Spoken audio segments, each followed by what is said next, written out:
106.5. Oli Matos.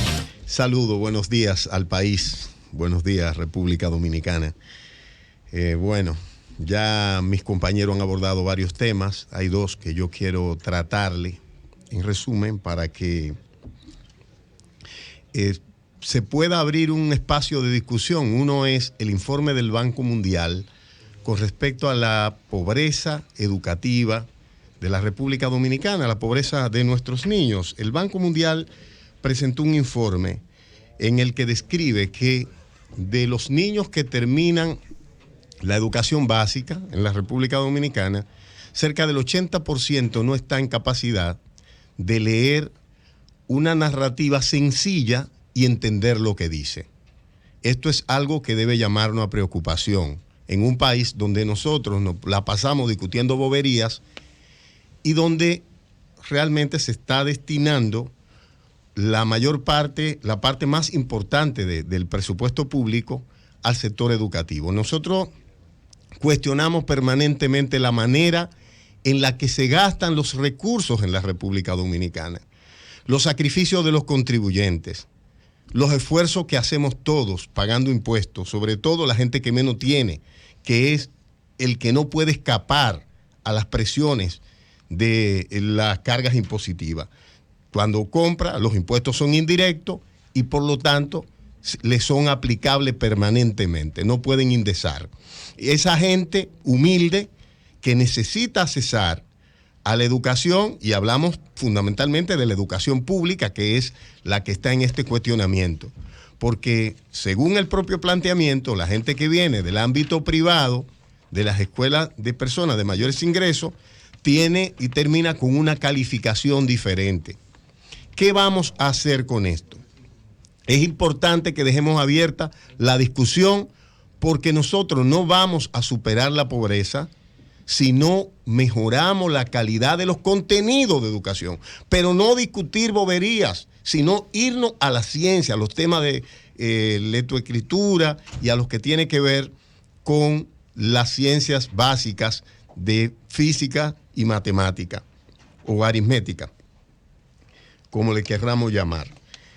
El otro tema que le quiero abordar es el que tiene que ver con las EDES.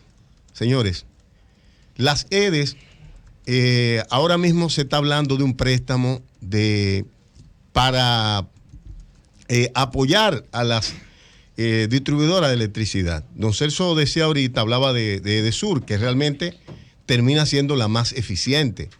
Y no es por el volumen de las otras, porque también es la que tiene mayor carga. Es eficiente, pero todavía no alcanza a llegar lo que fueron las metas que se trazaron. Y aquí se habló mucho de un pacto eléctrico. Y cuando se hablaba del pacto eléctrico, se ponía como que se cayó porque la oposición no participó o porque sectores como la Asociación de Industriales de Herrera en ese momento no quisieron participar. Y la verdad es que desde que el presidente Medina ganó las elecciones, desde antes de ganar, en el programa de gobierno del presidente Medina del 2012 y en el de Hipólito Mejía del 2012, que fueron los dos candidatos que compitieron, en ambos programas se establecía un régimen distinto para el sistema de distribución de electricidad. Los datos que estamos viendo aquí nos muestran las inequidades que se están presentando en nuestra sociedad. Y nosotros le estamos pagando a una burocracia en todos los niveles, como si fuéramos un país rico, siendo un país pobre. No solo porque cada responsable de las EDE tenga un salario alrededor de 700,000 pesos mensuales, aparte de todos los privilegios que se reciben cuando usted está en una posición de esa naturaleza, sino porque ha habido un aumento de un 20% de la plantilla de Empleomanía en los últimos meses, según esta propia publicación. Y cuando usted comienza a ver los gastos, yo he cuestionado permanentemente el hecho de que empresas que son subsidiadas porque no tienen beneficio, anualmente reparten bonificaciones como si tuvieran ganancias. Y el contribuyente no tiene acceso a ningún beneficio, señores, a ningún beneficio. Tenemos una élite que cada vez se otorgan cúmulos de privilegios mientras la gente tiene que ingeniársela para sobrevivir de cualquier manera. Lo que he planteado, por ejemplo, con respecto al esfuerzo del dominicano por granjearse sus propios trabajos, yéndose del país de cualquier forma, aunque sea ilegal, o emprendiendo cualquier tipo de iniciativa, a veces transgrediendo las normas municipales de asentamientos en espacio y todo. Esto va llevando a nuestro país a una situación de tensión, que si no se produce o no se ha producido una situación como la que se produjo en Chile, que dejó asombrado a mucha gente, pero a mí no me dejó asombrado, porque las conclusiones de la Organización de Estados Americanos lo único que muestra es lo desconectado que está ese liderazgo rancio, burocrático, creado de gente que generalmente lo ponen ahí porque tienen vínculo con la gente que llegó al poder y no porque tienen competencia, cuando dicen que el caso de Chile se produjo por financiamiento de Cuba y Venezuela, dos países que lo que necesitan es que se vaya en solidaridad de ellos. Lo que se olvidaron esos burócratas de la Organización de Estados Americanos es que tanto, no tiene que ver que sea de izquierda ni de derecha, todo eso es un engaño para la gente. Lo que se han olvidado es de cómo las élites políticas se han asociado para repartirse privilegio en perjuicio de la mayoría de la gente y se asocian con las élites económicas.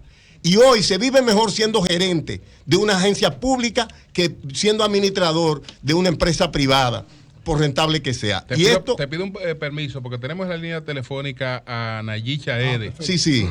Buenos días, Nayib, ¿cómo estás? Bien, buenos días, Julio. Buenos días, Eury, a todo el equipo del Sol de la Mañana. Nayib, un abrazo. Oli Matos. Un abrazo. Un abrazo a todos. Nayib, explícanos las razones por las que has renunciado de tu militancia en el Partido Reformista.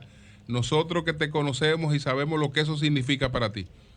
Gracias, Julio. Mira, lo primero es decir que el pasado sábado, cuando se realizaba la reunión del directorio presidencial del Partido Reformista Social Cristiano en el partido, nos enteramos de que se había tomado la decisión de proclamar al día siguiente en la convención al expresidente Leonel Fernández. Todo el que conoce mi trayectoria política y a través de los medios de comunicación sabe cuál ha sido la opinión que he tenido durante años de Leonel Fernández. Entonces, un hombre tiene que ser coherente con lo que dice y con lo que hace. La coherencia de una persona no se demuestra por sus palabras, sino por sus hechos. Entonces, al partido tomar esa decisión y yo enterarme el sábado en la tarde, lo primero que hice fue proceder a enviar una comunicación renunciando a la precandidatura del partido a diputado por la circunscripción número 1.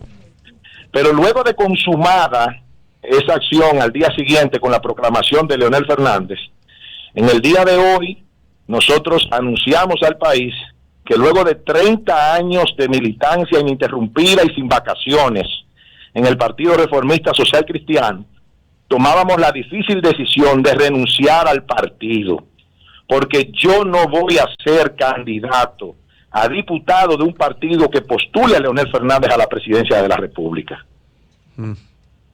Bueno.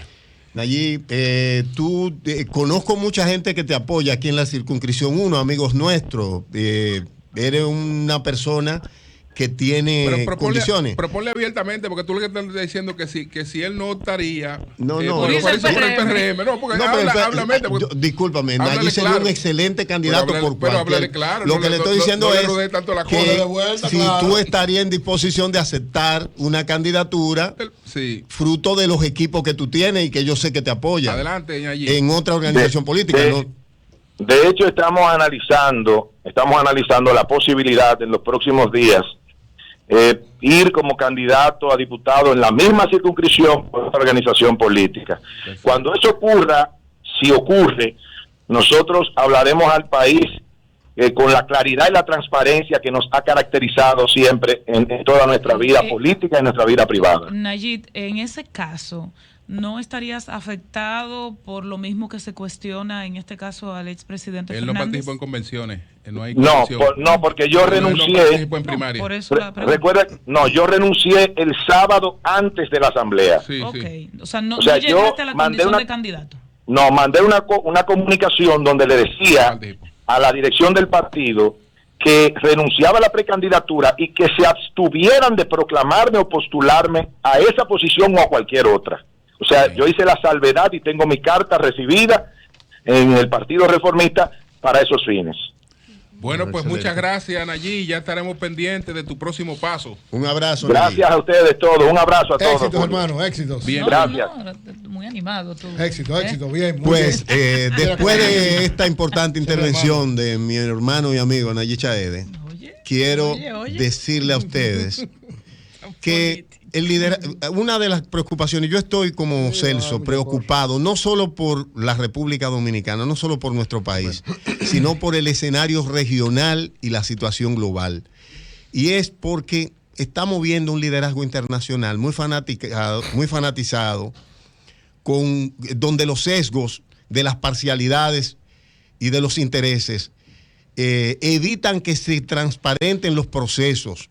Donde un caso, por ejemplo, como el de Honduras, donde hubo un evidente fraude, porque es una persona que está al corriente de las posiciones ideológicas de quienes tienen el control de estos organismos, se le pasa inadvertidamente. Donde hay otro fraude, como en Venezuela o en Nicaragua, que fue un fraude vulgar, incluso con un escenario de varios homicidios, el caso contra la humanidad, eso entonces se aplaude. Y esto va debilitando organismos que son clave para mantener la estabilidad global.